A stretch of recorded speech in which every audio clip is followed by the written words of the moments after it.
Okay, let's do this thing. This is Climate Talk Radio, where there ain't no denying it. We're too busy solving it. Climate change has indeed arrived to a neighborhood near you. So now what? I'm your host, Nancy Skinner, a longtime climate veteran and talk radio host, as it turns out. So we're launching Climate Talk Radio.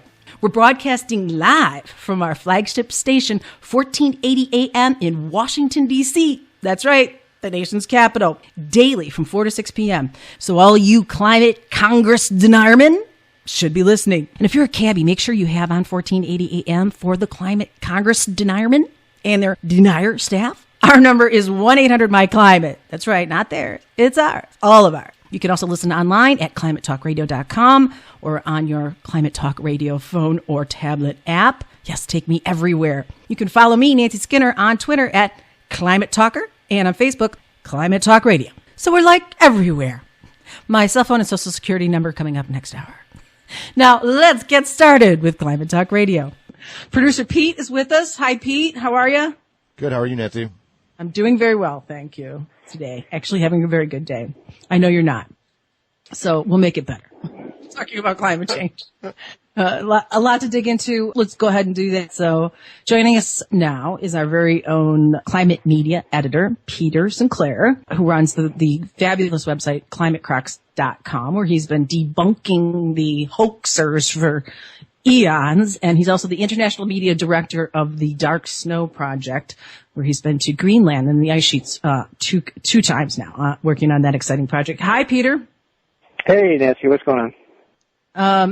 Always a lot going on, right? And at some point, I really want to hear more about the Dark Snow Project you're working on and all about Greenland, really drill down into that, pardon the pun. But we are 11 days out from the elections. So I think we really have to start off with talking about the politics here. Don't you agree? It's high political. It's kind of fascinating. It's kind of fascinating what's going on with politicians who would like to be silent or in denial about climate are being forced to speak up about it, and in some cases really kind of backpedal on their positions.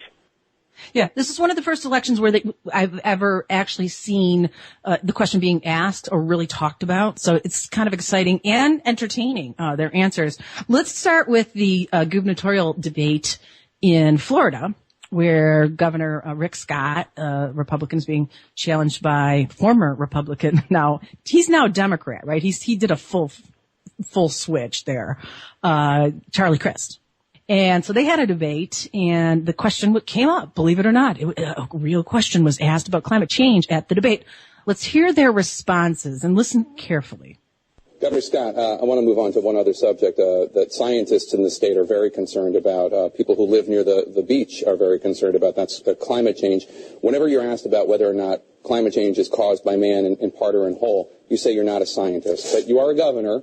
Doctors advise you on Ebola. Economists advise you on the economy. Why are you so reluctant to believe the overwhelming majority of scientists who say that man contributes to climate change? Sure. So what I'm in is the solutions. So here's what we've done. I can tell you what we've done. We've spent $350 million to deal with sea level rise down in the Keys. We spent, or down in the Miami area. We've spent $100 million to deal with coral reefs. We did historic settlement with the federal government over the Everglades. We put historic money into our springs. So we're going piece by piece and solving problems. That's the right way to do this. Charlie's going to talk about, he'll have climate change, global warming conferences, and then do nothing. He didn't put money to deal with sea level rise. He didn't lift a finger to settle the lawsuit over the Everglades. He didn't put a dime into coral reefs. He didn't put money to make sure our springs were protected. But he'll have a nice conference. He'll talk a big game. But under Charlie, nothing will happen. Governor Crist? Well, I believe in climate change. I believe in global warming, and I think that man is a significant part in that. We did have conferences, but I signed executive orders, Rick, the nature of which you would never sign, to cut emissions. Now, why do I believe it's important to do that? Because I believe in renewable energy. I believe in clean energy, like solar, wind. These are the kind of things that I think are important instead of continuing to be addicted to gasoline at the pump. Now, that's who helps fund your campaign, I guess, but those aren't the people that I'm looking out for. I'm looking out for the people at home. We ought to have more electric cars. We ought to have more solar energy and lower costs. I'm afraid we have to take a break. When we come back. we don't want to get into the renewable energy stuff. The answer is no, we want to stick to the problem. Peter, you posted about this debate on climatecrocs.com. Is this progress, in listening to what I'm suggesting here, because John Boehner, not too long ago was asked on George Stephanopoulos about climate change, and he said the idea that carbon dioxide is a carcinogen that is harmful to our environment is almost comical. Every time we exhale carbon dioxide. Every cow in the world, when they do what they do, you've got more carbon dioxide, which is completely idiotic. So is it progress when now these guys are saying they're not scientists, so they can't answer the question?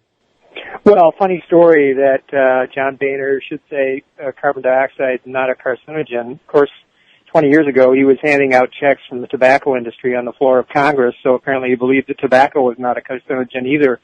But of course, that's not why we're worried about CO2. We're worried because it warms the atmosphere. And what's interesting now is that the science has become so compelling, and moreover, the planet itself is speaking so loudly across the country. According to every poll, get it, that climate's a problem, that we're doing it, and that we need to stop. And so it really is quite a bind for many politicians, particularly Republican ones, because they have a base that is rabidly anti-science. You may have seen the clip of a Republican member of the Science Committee, no less, saying that major aspects of modern science were lies, the pit of hell. So they have to deal with that contingent. But interestingly, we're seeing all over the country races where climate is front and center. Right here where I live in Michigan, it's front and center. Colorado is another place. It's front and center. Ads are going back and forth and forcing candidates to have a position and to respond. Yeah, but those let's just face it, those on the side that don't want to accept it, Frank Luntz, the, famous pollster, must have updated his playbook on this, because those who have not wanted to accept it and have been saying the science was bad or wrong or whatever, now you're right, it's changed. People can see it and feel it with their own eyes. So now the line is, I'm not a scientist. That's like, the get out of jail free card for all these guys. I'm not a scientist. And that's what he said. And if you listen to that clip, it's interesting because what he did say is he said, I want to get to solutions. Rick Scott said this. I've funded money to deal with sea level rise and with the Everglades and things. Those little piecemeal solutions he's talking about, one, that's not dealing with the overall issue of global climate change. And Charlie Crist said, we got to cut emissions. This is just dealing with the impact. But two, what about this idea that if you're not a scientist, I say, look, if you don't believe in science, then you should never go to a doctor, never take a pharmaceutical drug, don't even get behind the wheel of a car, right? Because it's all science. And don't get on an airplane, for God's sakes. Oh, for certain, yeah. This whole sheer thing? Yeah, right. Yeah, I cringe when I hear people say, I believe in climate change, because it's sort of like, do I believe in gravity? Well, no, it's just the way the universe is, the physics of our atmosphere, has been, fairly well understood, certainly for the last 60 years or so. Yeah. And so it's kind of ridiculous to say, I believe in it like it's some kind of a religious choice, and no, it's just physics, like, apples fall from trees, greenhouse gases make the climate warmer. This is physics. So they have that line now, because I always blame the reporters in the media now. This is one of the reasons I started Climate Talk Radio, because shame on them for not following through with questions, because I would say, look, you're not an economist, so how do you have any right to talk about what we should be doing with our budget, whether we should be trying to pursue Keynesian economics or tax cuts? Because you're not an economist, you're a lawyer. So why are you talking about the economy? Because you don't have that skill set. You're not an accountant, so what do? You have the CBO, the Congressional Budget Office, and the fiscal agencies, and guess what? Those guys are accountants, professional accountants, and they crunch the numbers, and you take those numbers and you enact a budget every year based on the expertise of the people that you've hired. But when it comes to climate scientists like ours at NASA and NOAA and U.S. National Academy of Sciences, those are our people. We pay them to do this. They give us the numbers just like the CBO does. And then our politicians say, well, I'm not a scientist. I can't do that. I don't know what to do with this. Right. You mentioned the National Academy of Science, which was founded by one of my favorite Republicans, Abraham Lincoln, back in 1863, specifically to advise Congress, the President, and the electorate on technical issues that were above and beyond most of us. So the National Academy selects the best experts in every field, and the Congress or the President can ask them to evaluate an issue. The National Academy had a great record of being pretty much on the money on major scientific issues over 150 years. And they've been completely coherent and completely consistent on climate change since about 1979. So, those guys, they're just in it for the bucks. Say, I'm not a scientist or where to get good information on this is just absolutely bogus, because the major experts, the best experts as selected by their peers, have been completely clear on this for decades. So I think if I was a reporter, I'd turn around and say, if they start talking about what we should be doing in Syria or with ISIS, I would say, excuse me, you're not like a 4-star general, right? So what do you know, really, honestly, about that? Because, you're not qualified to answer this question. But moving on, it's not just, it's scary, Peter, before we get to another topic here, our number 1-800-MY-CLIMATE on Climate Talk Radio. My guest is Peter Sinclair. And so we'll take some of your calls here, but I do want to say this is not just strictly a Republican thing. It's a changing thing. And I took a look at the New York gubernatorial debate as well. I have a little clip on that. You have 4 candidates there. You have Andrew Cuomo, the Democratic candidate. You have his Republican challenger. You have a Green Party candidate and an independent candidate asked about fracking. So let's listen to that, because this is sort of interesting how each of these different ideological parties, we should say, answered the question. And this is what the candidates all said about legalizing hydrofracking in New York State. 35 states have natural gas, 34 are safely drilling, and their economies are booming. Let's look at what's going on in Pennsylvania, Ohio, North Dakota. We can do that here in New York.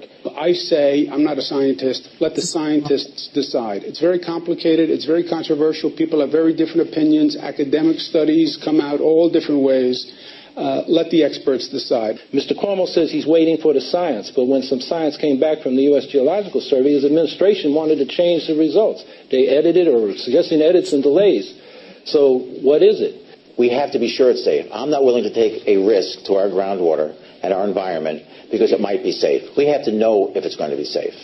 And that was the independent candidate. So 4 different answers to the question about fracking based on which party ticket they were on. Does that surprise you, Peter? Well, I think it's fortunate that Governor Cuomo chose to take that tack, but I guess, that must be something that's going around. Clearly, by the way, I want to interject here. If you're just new to Climate Talk Radio, you don't have to know. We will be talking about issues like fracking. And if you don't know anything about climate change or fracking or all these issues, we are going to continually have what we call truthlets in here. And it's a little bit of 101. We're just not cramming the stuff. It's not some boring science lecture down your throat. But a lot of people just basically don't get this. Peter, I'll just share this with you. That's why I'm relating it. After I ran for Congress and lost my primary election August 5th. I ran on climate change to a pro-fracker. He won. But I took a break at a spa, okay? I took a me day, and wonderful, probably wealthy woman was in there talking to me, very nice. And she asked me what I did for a living. I said, I work on climate change. And she said, what is that? And I thought she was joking. Like, wow. What? Seriously? And she's like looked at me like, oh, it's, all this extreme weather, all that you have, you know what? You just have a really good muscle massage or deep rock, whatever. You have a good day. I am not here to start explaining climate change in the spa. So we will continue with that. But we are talking about fracking, which is slightly different than climate change, which is now super settled, plus, right? But still, he said, I'm not a scientist. That bothers me that Cuomo used those words. Exactly. Fracking's a whole other conversation, but it does get into what are the best solutions for climate change.